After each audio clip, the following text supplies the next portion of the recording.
जय आरसीएम। बस इतनी सी। जय आरसीएम। आज परिचय हो ही गया, नाम पंकज सैनी और मैं रुड़की भगवानपुर से हूँ, उत्तराखंड से। जॉब के साथ काम की शुरुआत हुई थी, जॉब करते थे, प्राइवेट जॉब, पढ़ाया लिखा है परिवार ने, MBA तक की क्वालिफिकेशन नहीं। मेरे पूरे परिवार में सब जॉब वाले ही हैं। मेरे फादर साहब इरिगेशन में हैं, छोटे भाई है वो एंकर पैनासोनिक के अंदर सीनियर इंजीनियर हैं, उनकी वाइफ हैं वो भी मैनेजर है कंपनी के अंदर। तो पूरा परिवार जॉब में है। और ये मैं भी जॉब ही कर रहा था, तो एक शख्स है रवीश कुमार जी, एक बार जोरदार तालियां चाहूँगा सर के लिए।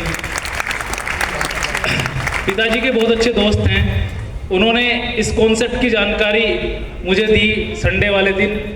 मुझे एक चीज़ समझ में आएगी, सामान लेना है, कुछ जाने को तो कुछ है नहीं, आएगा तो देखा जाएगा। और कैजुअल सी शुरुआत हुई जैसे सबकी होती है। मेरा कोई ऐसा विज़न नहीं था कि इस काम को करूँगा मैं। सामान लेते रहे, 4-5 महीने के बाद में 414 रुपये का पहला चेक आया। कितना जी? 414 रुपये का पहला चेक आया। मुझे लगा कि ठीक है, मोबाइल का खर्चा निकल गया। और मैंने रवीश सर से बात करी और रवीश सर ने कहा कि भैया मैं भी ज़्यादा नहीं जानता, अभी 1220 आया। फंस गया मामला। मैंने कहा फिर ये बता दो कि कौन ज़्यादा जानता, उनसे मिलवा दो। तो उन्होंने मुलाकात करवाई नवीन सर से, और नवीन सर ने मुझे 2 चीज़ें इस काम के बारे में बताई, एक्टिव इनकम और पैसिव इनकम। एक ऐसी आमदनी जो जॉब में मिलती है, एक्टिव इनकम, काम करते करते पैसा, और पैसिव इनकम वो आमदनी जो आप काम ना भी कर पाए उस समय भी आपको वो इनकम आती रहे। मैं थोड़ा सा उससे इम्प्रेस हुआ और मुझे लगा ऐसा काम तो कर लेना चाहिए, और मैंने काम करना शुरू किया। जब काम करते हैं तो फिर चैलेंज आते हैं जी। काम किया तो चैलेंज आए, परिवार वालों को बताने का प्रयास किया तो पहले परिवार वालों ने डांट दिया। अभी तक तो मामला ऐसा है कि अभी मैं समझाने में लगा हूँ परिवार को। मेरे पिताजी को अभी तक भी कई बार मुझे समझाना पड़ता है कि काम ऐसे नहीं, ऐसा है मामला, इतना पैसा आने के बाद भी। मतलब 34-35 लाख रुपया यहाँ से आ चुका अभी तक उनको मैं समझा नहीं पाया कि वो समझ जाएं कि काम में करने लायक है और मैं करूँ। ऐसा मामला अभी तक परिवार में चल रहा था। लेकिन मैंने सब चीज़ों को छोड़ा, साइड किया, और जब काम में चैलेंज ज़्यादा आने लगते हैं तो अपने भी घुटने टिकने लगते हैं। क्यों? क्योंकि भैया जब सब जगह से हवा निकल ही रही तो डालने वाला भी तो चाहिए ना कोई। और हालात ये आ गए कि एक टाइम मुझे बिजनेस छोड़ने की स्थिति में आ गया, और मुझे लगा कि बस अब तो शायद मुझे जॉब ही दोबारा करनी पड़ेगी। और वाइफ ने मेरा सपोर्ट किया, उन्होंने बोला कि नहीं आप जॉब मत करो, यही काम करो, दोबारा से फिर शुरुआत करो। लेकिन कोई रास्ता नहीं मिल रहा था। और मैं जानदार शानदार तालियां चाहता हूँ शख्सियत के लिए जो मुझे उस समय देवता के रूप में मिले, और उन्होंने मुझे गाइड किया, गुरुदेव शमशाद आलम जी।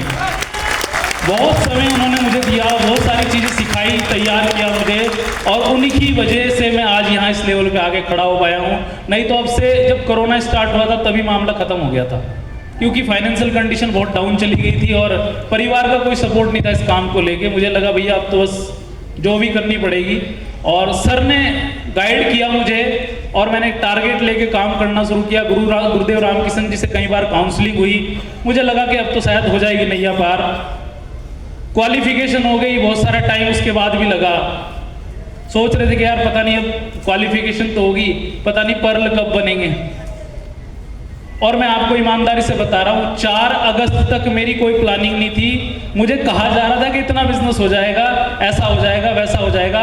मैं रियलिटी आपको बता रहा हूँ, 4 अगस्त तक मेरी कोई ऐसी तैयारी नहीं थी। मुझे लगता नहीं था कि पर्ल भी हो जाएगा, स्टार पर्ल तो बहुत दूर की बात है। 4 अगस्त में मास्टरमाइंड लीडर गुरुदेव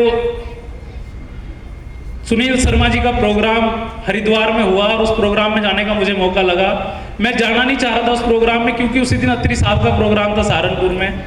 मैं उस प्रोग्राम में जा रहा था, मेरे दिन अच्छे थे। गुरुदेव रामकिशन जी का कॉल आया, उन्होंने बोला कि आप उधर चले जाओ। और मैं आपको बिल्कुल ईमानदारी से बता रहा हूँ, सर का वो प्रोग्राम अटेंड किया, 28 मिनट का समय सर के साथ में लगाया, उन्होंने अलग से हमें समय दिया, एक छोटी सी प्लानिंग बताई, और वो प्लानिंग इतनी शानदार हुई कि जो बिजनेस मेरा 10 लाख होने में मुझे लग नहीं रहा था कि होगा, वो 32 लाख हुआ। बस मैं आपको एक कहना चाहता हूं कि कब किस प्रोग्राम से आपको कौन सी ऐसी जानकारी, कौन सा ऐसा पॉइंट मिल जाएगा कि आपकी गाड़ी निकल पड़ेगी। और अभी गाड़ी निकल पड़ी है, मैं बता रहा हूं आपको। 2025 का मेरा टारगेट है स्टार एमराल्ड का 101% कंप्लीट होगा। 6 साथी मेरी टीम से पर्ल स्टार पर्ल बनेंगे और रॉयल्टी की तो बाहर आएगी। अभी 12 रॉयल्टी चोर बने इस महीने में। थैंक यू, धन्यवाद।